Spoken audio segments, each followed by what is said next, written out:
Ассалаумағалейкум қазақ елі. Қасиетті Рамазан айы мұбарак болсын. Келе жатқан әз Наурыз мейрамы құтты болсын. Қазақстан мұсылмандар діни басқармасының бастамасымен Шымкент қаласының бас имамының қолдауыменен қолға алынған Рамазан эстафетасын Қаратау ауданының имамдарынан Тұран ауданы имамдары қабыл алып, барша еліміздегі дін қызметкерлері имамдарға жолдаймыз.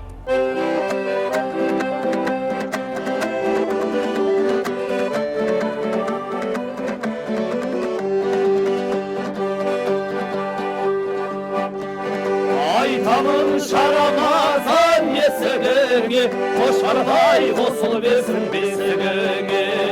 Қошқардай қосыл берсе бесігіңе, кім келіп, кім кетпейді бесігіңе.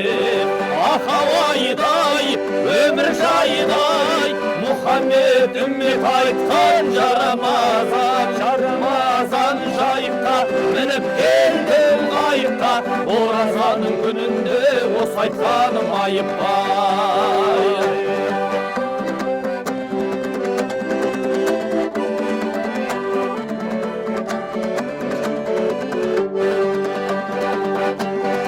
Өңгеніп пайғамбардың есектейді, қолын шыдырықтай кесектейді.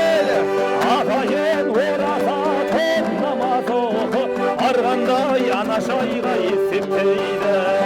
Ақауайдай, өмір жайдай, Мұхаммед үммет айтқан Рамазан жайықта, мініп келдім қайықта, оразаның күнінде осы айтқаным айықпай.